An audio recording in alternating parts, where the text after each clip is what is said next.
So in chronological order, starting in 2016 was my first onsen experience. It was school break for winter, and I made plans to visit a friend in Tokyo. This friend I actually made when I was still a student in UC Irvine, and she was studying abroad. But prior to going to Tokyo, I stayed in Fukushima. A fellow Jet in the area who I actually knew also from UC Irvine because we were in the same Japanese class. He and his girlfriend were going to Fukushima, where his girlfriend's parents live. They were just gonna stay over for Christmas break, and they invited me to stay. Obviously, the onsen was divided by sex, so there's the men's onsen and the women's onsen. So my first experience at the onsen wasn't alone. It was with my friend's girlfriend and her mom. You would think growing up in America with American culture where we're a little more skittish about being naked in front of other people that I would be a little more nervous the first time, but I really wasn't. It actually felt kind of liberating being in a space and knowing that I was in a space where it was okay to be naked. I can see how it could be quite uncomfortable for people the first time. I'm sure having friends nearby helped a lot as well. Yeah, that was the start of a really positive experience with the onsen, and like onsen became something that I looked forward to. I feel like the onsen is actually, funny enough, a very body positive experience. Being at the onsen makes you realize that at the end of the day, we're really all just humans and we're just trying to get clean. If you haven't bathed naked with your friends, are you really friends?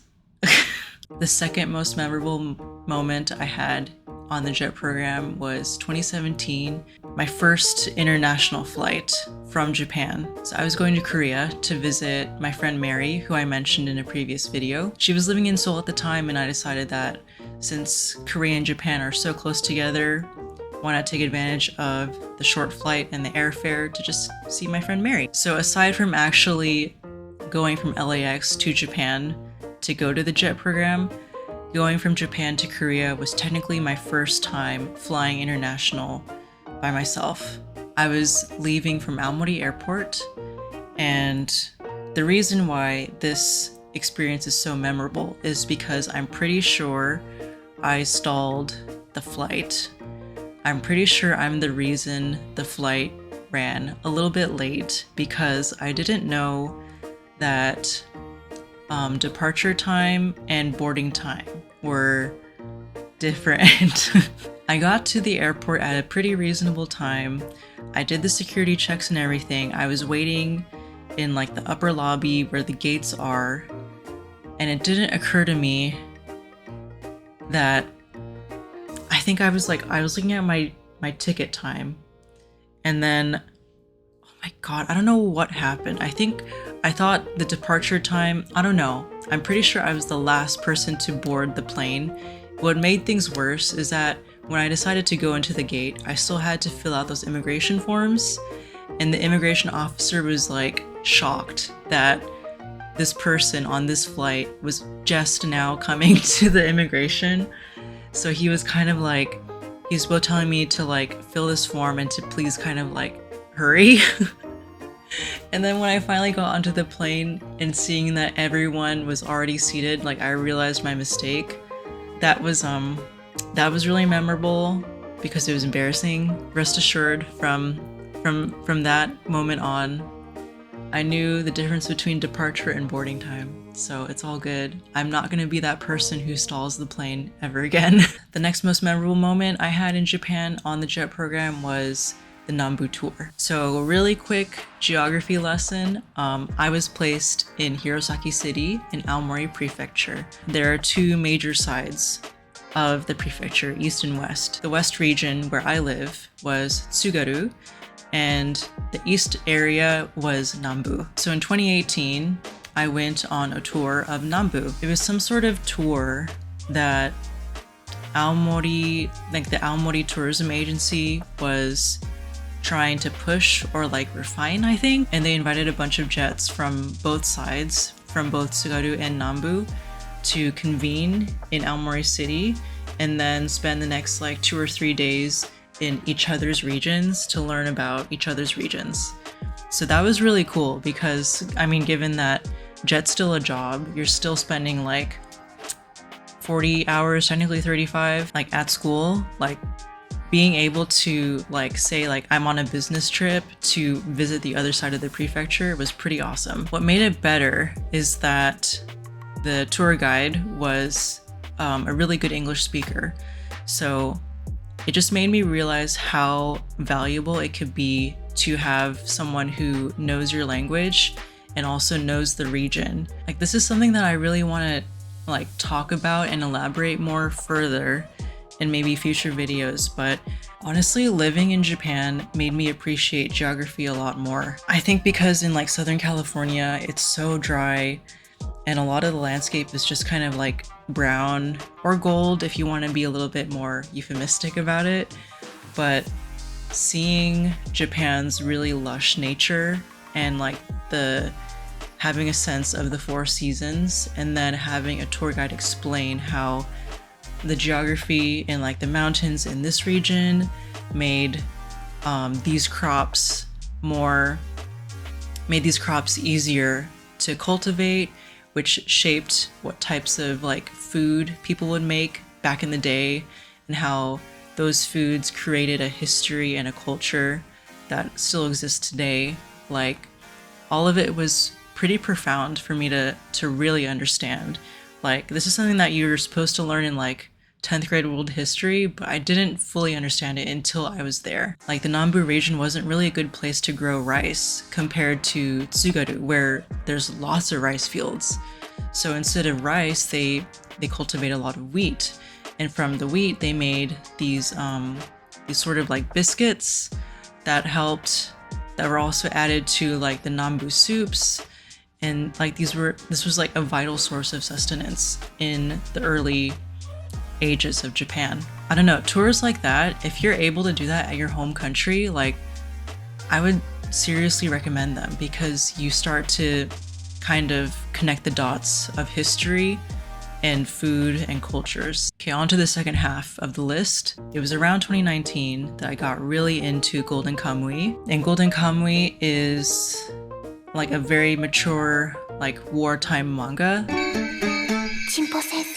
that is based in Hokkaido. So 4th year of JET, I decided, not only let's get a car, got my car and my license, and I decided to do a solo trip to Sapporo, make use of my license and rent a car. I went to Sapporo in 2019 to do a Golden Kamuy pilgrimage.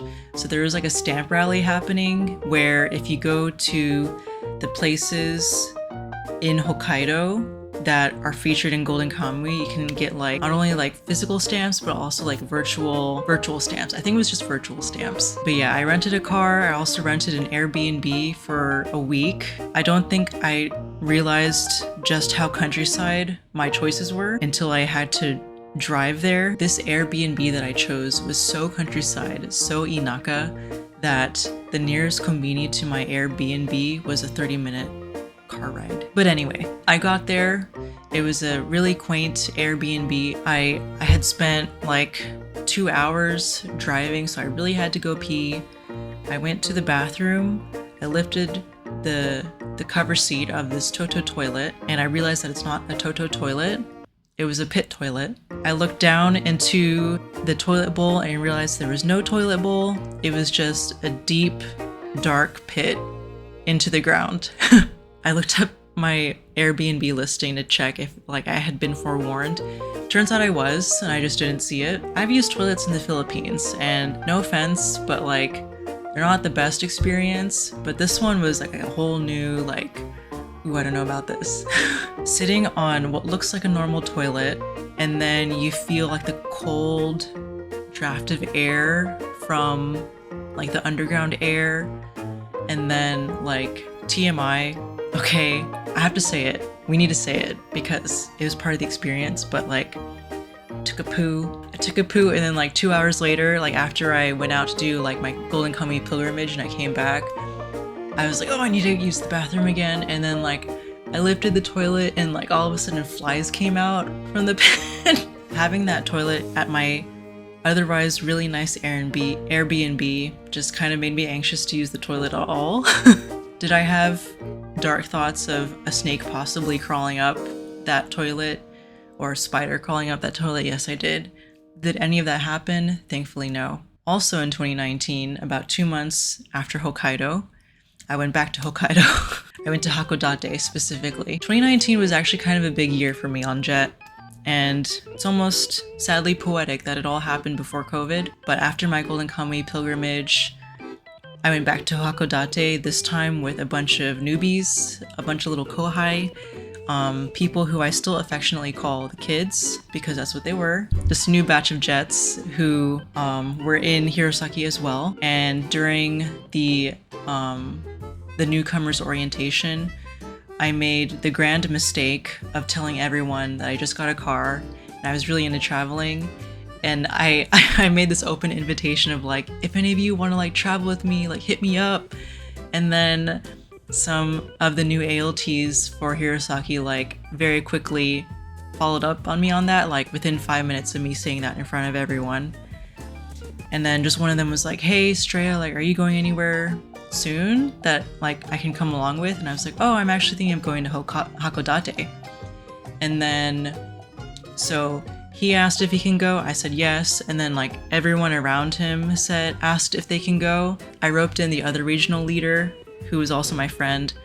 I roped her into it because I was like, I just need someone else to help me babysit all of these people. That's the story of how I went to Hakodate with 5 new Jets. And what was really cool was like, because such a big group decided to join me, I told them like, I didn't make an itinerary yet, but if you guys want to join, like, can I just give you guys the job of making the itinerary? And they were super gung-ho about it. They did make an itinerary and it was great, like not having to do all this extra work, just enjoy it. The only thing I really did for the group was book our hostel. The most memorable moment of that Hakodate trip was the final dinner. The babies did a great job planning the trip, but we didn't sort out all the details, including where we would eat. We roamed up and down the street where our hostel was, and we were like, where were we supposed to eat? And then there was one izakaya that had their doors open, and they were not serving anyone, but the older couple who were running it like beckoned us in. To their credit, this older couple were like super nice, super gracious, and I think they were really eager to serve a group of like 20-somethings who knew some Japanese. They also had karaoke hooked up, and like I remember it's a bit of a meme for us Aomori Jets, but it's the meme to sing like whenever we're in karaoke, we have to sing Tsugaru Kaikyo. So I sang Tsugaru Kaikyo to kind of set the mood and to just kind of get the fact out that I'm one of those Filipinos who are not good at singing.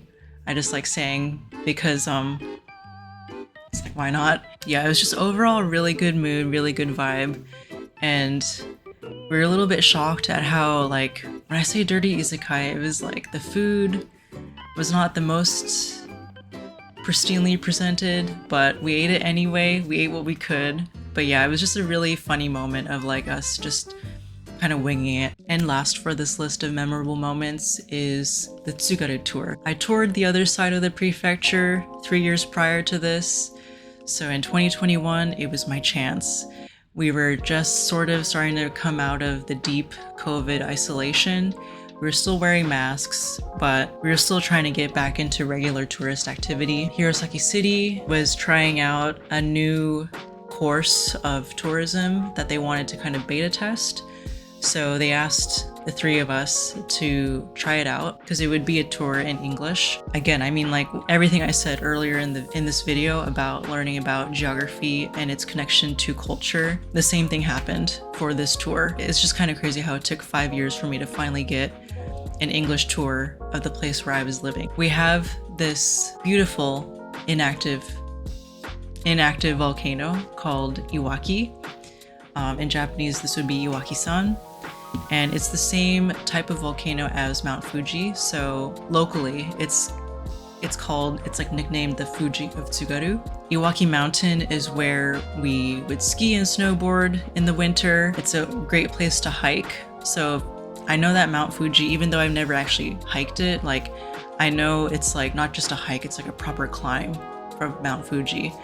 Whereas Iwaki is a little bit, it's still kind of a lot, but I think it's much less challenging. On this tour, we were able to learn a lot more about how this mountain affected Tsugaru culture throughout the years. Because like in the native Japanese religion and Shintoism, lots of big natural landmarks such as mountains and volcanoes, they have a really big like spiritual significance. Mount Iwaki is so big that it serves as a physical barrier between the valley and the ocean. Mount Iwaki's bigness, Mount Iwaki's size is the reason why we get so much snow in Tsugaru versus Nambu, where it's much more icy. Mount Iwaki is the reason why it's so much easier to plant rice in Tsugaru versus Nambu, where I think it's the salinity in the air actually, because Mount Iwaki blocks the sea air from passing through the valley, so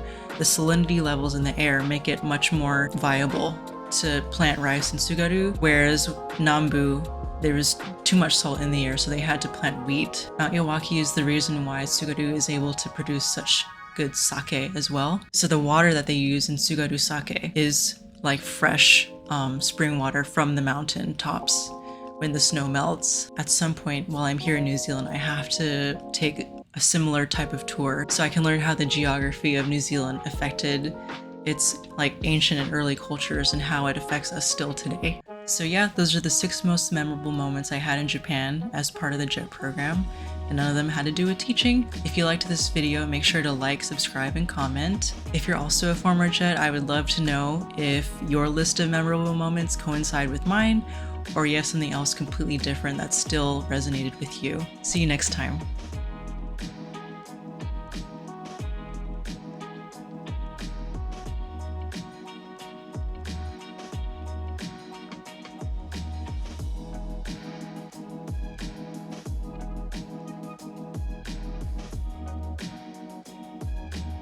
We need to say it because it was part of the experience, but like, took a poo.